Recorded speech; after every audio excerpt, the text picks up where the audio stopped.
We were talking to Gene from Gainesville, Florida, before the break, and he didn't get his question out, so we'll put him back on here. Hi, Gene. Welcome back. Hey, Steve. Yeah, thanks. Hopefully this is clear now. Hey, so my question is in regard to the amillennialist perspective on Revelation 20, verse 7, and your explanation earlier this week.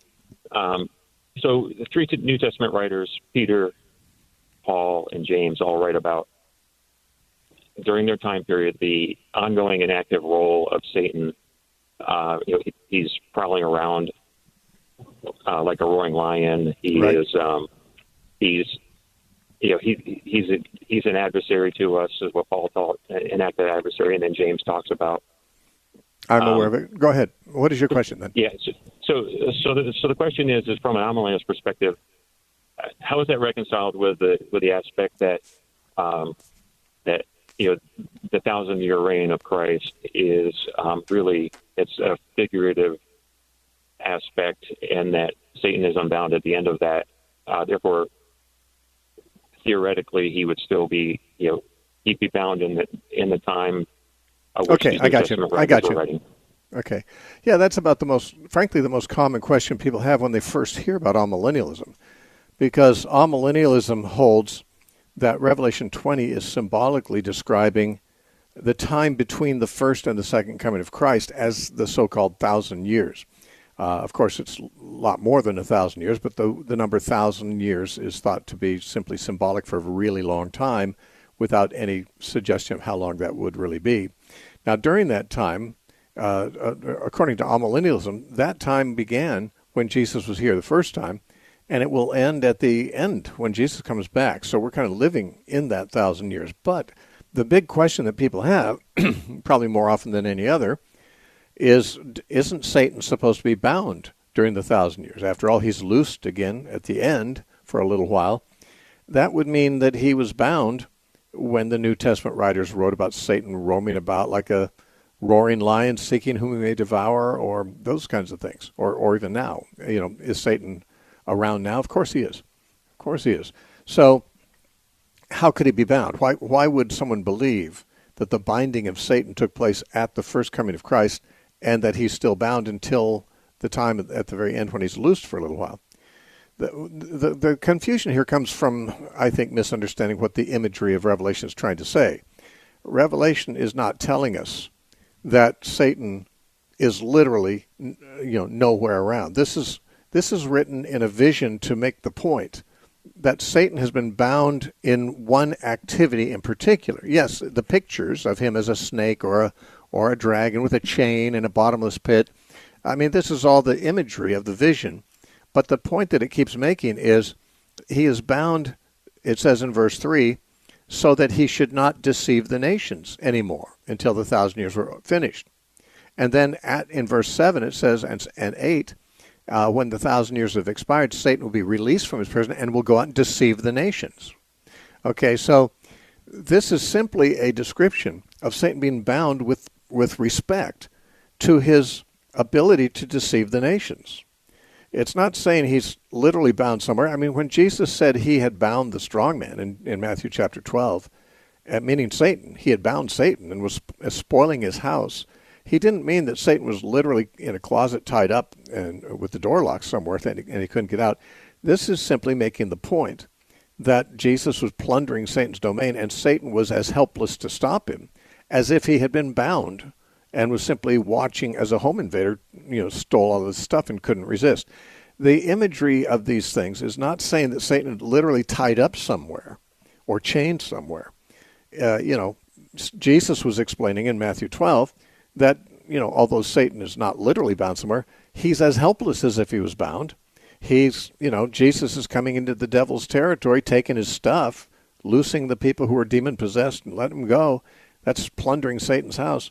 And Satan couldn't stop him any more than a man who owns a house who's tied up could stop a home intruder. Now, the same kind of imagery here, I mean, it's a different image. It's a dragon instead of a man. It's a chain. It's not bound in his own house. But the idea is that Jesus at his first coming has, rendered Satan helpless in areas that he was not previously helpless. Now, when he's loosed again, he will not be helpless in this respect anymore. The binding of Satan refers to him being rendered incapable of resistance or incapable of doing something that he could do before. Yes, it looks very absolute. The dragon's in a pit, the lid's on there, and so forth. He's got a chain on him. That's that's no more literal than the beast is literally an animal with the mouth of a lion and the feet of a bear and the body of a leopard and has 7 literal heads and 10 literal horns that have crowns on the horns. No one takes that literally. No one believes that's a real animal fitting that description. That's how Revelation talks. That's how Revelation describes things. That's how visions are. Zechariah has visions like that. Daniel has visions like that. They are never in literal terms, but they are impressionistic. They have all kinds of details in the vision because a picture is worth 1,000 words, and it might take 1,000 words to describe the picture. But the picture itself is getting across an idea. And the idea is, before Jesus came, the nations, that means the Gentile nations as opposed to Israel, were under the deception of Satan. They were his domain. Only Israel had been selected by God to receive the law, to receive prophets, to receive revelation. The rest of the nation was left to Satan, of the nations. The Gentile nations were under Satan's blindness. They were all worshiping demons, sacrificing their children to idols and things like that. Satan kept them in blindness and darkness, and no one challenged him. Well, Jesus did, because when Jesus came, he defeated Satan at the cross and sent his disciples out to disciple the nations, that is, the Gentiles, and to tell them the gospel. So Satan could no longer keep the nations in deception. Now, somebody said, well, doesn't he still deceive the nations? Well, he deceives people. That's the point. He deceives people. He's the deceiver, to be sure. He roams about like a roaring lion, thinking he might devour. But he can't deceive the nations as a whole anymore. In other words, there was a time when all the Gentile nations other than Israel were Satan's rightful domain. God allowed him to deceive them. God allowed them to be in darkness. That time has ended. The light has come, and the true light now shines. And it's going out to all the nations. Satan cannot keep them in darkness anymore. Now, can he deceive individuals? Of course. Of course he can. And in every nation there are people who are deceived by Satan. In fact, even Christians get deceived by him some of the time. That's not what this vision is talking about.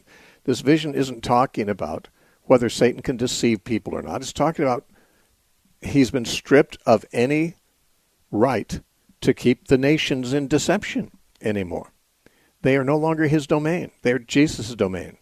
Jesus said, all authority in heaven and on earth have been given to me. Therefore go to the nations and make disciples of all the nations. So the church age is the time when Satan cannot keep the nations in deception anymore. Though he can deceive anyone who wants to be deceived. And apparently plenty of people want to be.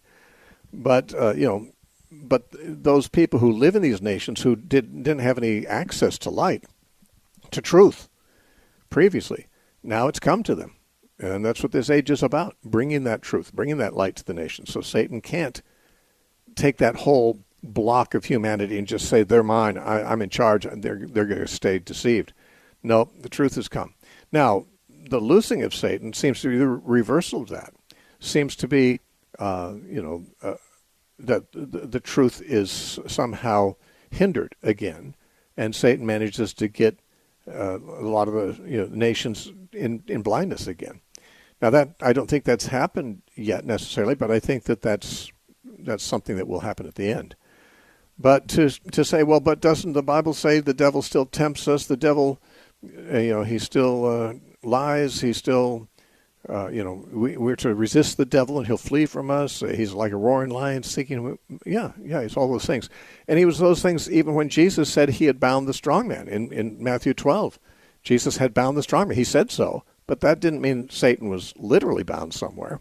It's making a point. And to try to extend it to all activities of Satan is simply to go beyond what the passage is trying to say. So the amillennialist doesn't think the devil is literally, it has a chain and he's in a pit and locked up somewhere. We're not saying that's literally happened. We don't think Revelation is literal at all. It's like Daniel. Daniel's not literal either. And Zechariah is not literal. I mean, these kinds of visions are always given in symbolic imagery. There's not one of Daniel's images that are given in literal imagery. And same thing with the Revelation, as far as I'm concerned. So anyway, that's how I understand it. Okay. Thank you, Gene.